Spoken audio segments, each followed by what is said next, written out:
안녕하세요. 전기공학과 2020-73-104의 김영민, 턴 프로젝트 4번 발표를 시작하겠습니다. 먼저 메모리 반도체의 슈퍼사이클과 치킨 게임에 대해 설명하겠습니다. 슈퍼사이클이는 원자재 등 그 재화 가격이 10년에서 20년 이상 장기적으로 상승하는 것을 말하며 수요가 폭발적으로 증가하고 공급이 이를 따라가지 못해 가격이 상승할 때 사용하는 용어입니다. 그림 1과 2에서 보듯이 2002년 PC와 노트북의 공급 확대, 2008년 스마트폰의 보급, 2016년 인터넷 사업의 폭발적인 성장으로 메모리 반도체에 대한 수요가 증가하면서 반도체 가격이 상승했습니다. 이후 코로나19 팬데믹으로 전자기기 수요가 증가하면서 메모리 반도체 수요도 증가해 슈퍼사이클이 이어지고 있습니다.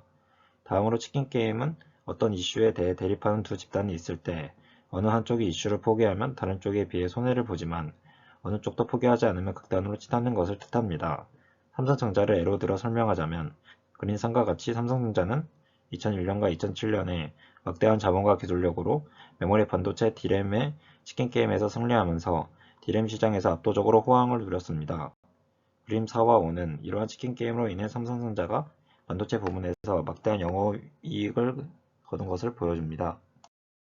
그림 6과 같이 현재 슈퍼사이클 이후 다시 수요가 감소하고 있고 공급이 넘쳐나면서 평균 가격이 하락하고 있는 상황입니다. 하지만 최근 이용수 HSL 파트너스 대표는 SBS와의 인터뷰에서 메타버스 자율주행 챗 GPT 등 예상치 못한 수요로 인해 공급 부족과 슈퍼사이클이 이어질 수 있다고 말했습니다. 인터뷰에 따르면 자율주행차는 현재 레벨 2 수준이고 2025년부터 본격적으로 레벨 3에 진입하기 때문에 그림 8과 같이 차량용 반도체 수요가 급증할 것으로 예상됩니다. 그리고 이 그래프에서 볼 수도 있듯이 챗GPT에 대한 IT 기업들의 투자가 급격히 증가하였기 때문에 더 많은 빅데이터를 수집하기 위해서는 많은 메모리 반도체가 필요하게 됩니다. 이러한 기술의 발전은 메모리 반도체에 대한 수요를 증가시킬 것이며 이는 누적된 공급량을 넘어서는 더 많은 공급을 필요로 할 것입니다. 또한 메모리 반도체는 시스템 반도체와 달리 다용도 제품이기 때문에 이러한 현상은 더욱 가속화될 것으로 예상됩니다. 따라서 이러한 근거들이 메모리 반도체의 슈퍼사이클 진입을 야기할 것으로 생각됩니다. 다음으로 플래너팻, 핀팻, GAA에 대해 설명하겠습니다. 플래너팻은 반도체 기술의 초기 형태 중 하나로 평평한 2차원 구조의 소스 드레인 게이트로 구성됩니다. 이 트랜지스터는 전위차를 조정하여 채널 내 전자의 이동을 제어하는 원리로 작동합니다. 게이트에 전압이 가해지면 게이트와 채널 사이에 전기장이 형성되고 이 전기장이 채널 내 전자를 제어하여 전류의 흐름을 제어합니다. 게이트의 전압을 변화시켜 채널의 전기장을 변화시키고 전자의 이동을 제어하여 디지털 논리 연산을 수행합니다. 하지만 핀팻은 3면 채널을 보다 효과적으로 제어하고 전자의 이동을 제한할 수 있는 3차원 구조입니다. 핀팻의 채널은 3D로 높기 때문에 더 많은 전류를 허용하고 전력 소비를 줄여 성능과 에너지 효율 측면에서 플래너팻보다 훨씬 우수합니다. 이러한 핀팻은 높은 성능과 에너지 효율을 바탕으로 CPU, GPU 등 다양한 반도체 장치에 사용되고 있습니다. 마지막으로 GAA는 앞서 설명한 두 트랜지스터와 달리 모든 채널을 둘러싸는 구조로 되어 있어 모든 방향에서의 효과적인 채널 제어가 가능합니다. 게이트 제어와 채널 제어가 정밀하기 때문에 적은 전력으로도 안정적인 동작이 가능하여 모바일 디바이스와 같은 곳에서 유용합니다. 또한 GAA는 효과적으로 미세화할 수 있어 더 많은 트랜지스터를 칩에 직접 할 수 있습니다.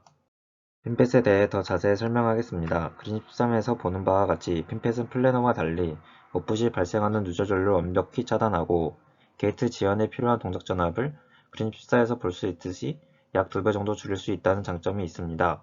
단점은 3D로 구현해야 하므로 제작 비용이 비싸고 복잡하며 성능 향상을 위해 채널을 늘릴수록 수동적으로 늘어나 공간 효율이 떨어진다는 점입니다.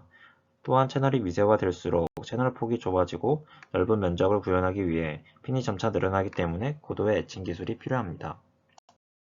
GAA는 핀팻보다 설계 유연성이 높습니다.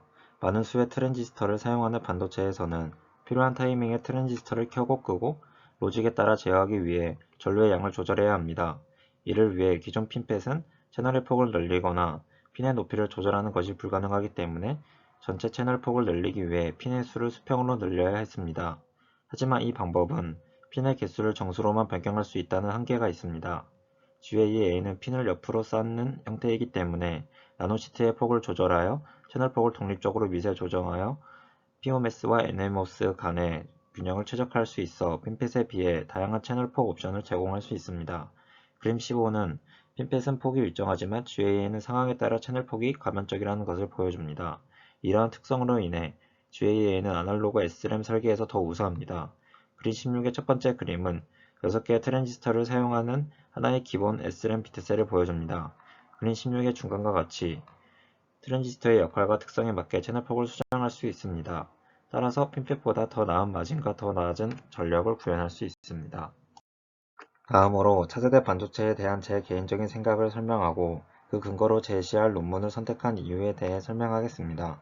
첫 번째 논문은 현재 연구 중인 차세대 반도체의 구조를 설명한 것이고, 두 번째 논문은 반도체의 성능을 향상시킬 수 있는 방법을 탐구한 것입니다. 이 두 논문이 차세대 반도체를 설명하는 데 가장 적합하다고 생각하여 다시 이 두 논문을 선택하게 되었습니다. 두 논문 모두 2018년과 2021년에 발표된 비교적 최근의 논문이고, 임팩트 팩터가 33.255와 69.504로 신뢰성과 공신력이 높은 가치 있는 논문이라고 생각하였습니다. 기술의 발달로 트랜지스터 소자의 밀도가 증가하고 있습니다. 이러한 소자 크기 감소는 성능 저하를 초래합니다. 이로 인해 전류 벨로우 인계감 및 드레인 유도 장벽 저하와 같은 현상이 발생합니다. 따라서 이러한 한계를 해결하기 위해 GA 소자 구조가 제안되었습니다. 다른 멀티 게이트 소자와 달리 GA 소자는 게이트별 채널 제어의 강점을 가지고 있으며, 그림 17은 하이테크 노드와 로우테크 노드의 구조적 차이를 보여줍니다. 이러한 GA 소자 중 최근 각광받고 있는 나노와이어 소자가 있는데, 그림 18과 같이 다수의 나노와이어가 유전체를 직접적으로 감싸는 형태를 가지고 있습니다.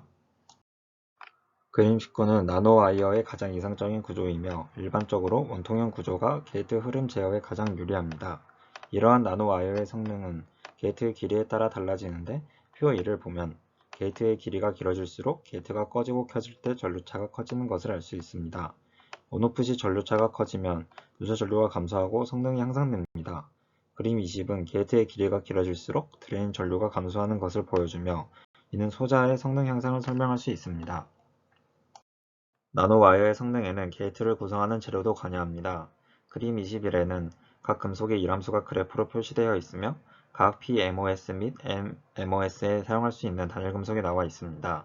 이람수가 높은 금속은 인계전압을 계산하고, 이람수가 낮은 금속은 짧은 채널 효과를 제어하기 위해 게이트를 스크리닝하는 역할을 합니다. 그림 22는 금속의 이람수에 따른 드레인 전류 그래프이며, 이람수의 크기와 드레인 전류의 관계에 따라 N채널과 P채널의 관계가 반대임을 알 수 있습니다. 이러한 방식으로 사용할 수 있는 단일 금속의 수가 제한되어 있기 때문에 금속을 혼합하는 이중 및 삼중 제로 게이트가 고안되고 있습니다. 이러한 방식으로 금속의 조합으로 드레인 전류를 제어할 수 있습니다. 이중 및 삼중 결합 금속의 성능은 표 2에서 확인할 수 있습니다.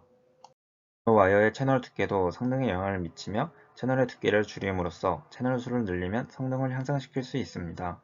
그림 23은 직경이 10나노미터 미만인 나노와이어의 계량도입니다. 그림 24에서 볼 수 있듯이 두께가 증가함에 따라 드레인 전류가 증가합니다. 이처럼 나노와이어의 길이에 따라 반도체의 성능을 제어할 수 있습니다. 나노와이어 채널의 도핑 농도도 성능에 큰 영향을 미칩니다. 소스와 드레인의 농도와 채널의 농도를 조절하면 성능을 향상시킬 수 있습니다. 그림 26은 도핑 농도에 따른 드레인 전류의 변화를 보여줍니다. 도핑 농도를 조절하면 우수한 정전기장을 가질 수 있고, 큰 전자 이동도와 높은 전도도를 가질 수 있다는 장점이 있습니다. 앞서 언급한 방법을 사용하면 나노와이어의 성능을 향상시킬 수 있습니다. 그림 28은 나노와이어를 사용한 LGA와 VGA의 계량도이며, 이 구조에 앞서 그림 29와 같이 앞서 설명한 다중금속을 조합하여 만든 트랜지스터가 반도체 소자를 대체할 수 있는 소자로 각광받고 있습니다. 그림 31은 향후 게이트와 금속의 길이 변화를 예측한 그래프입니다. 내부적으로는 몰리브덴이나 텅스텐 등 사용되는 금속을 적절히 조합하여 채널의 두께를 더 늘리고, 게이트와 소스 및 채널의 도핑 농도 차이를 더 크게 하여 반도체의 성능을 더욱 향상시켜 반도체를 제조할 수 있습니다. 외부적으로는 연통형이 아닌 나노선 모양의 돌기를 부착하여 단면적은 늘리고 게이트의 길이는 줄임으로써 차세대 반도체의 성능을 향상시킬 수 있을 것이라 생각합니다. 다음으로 참고 문헌입니다.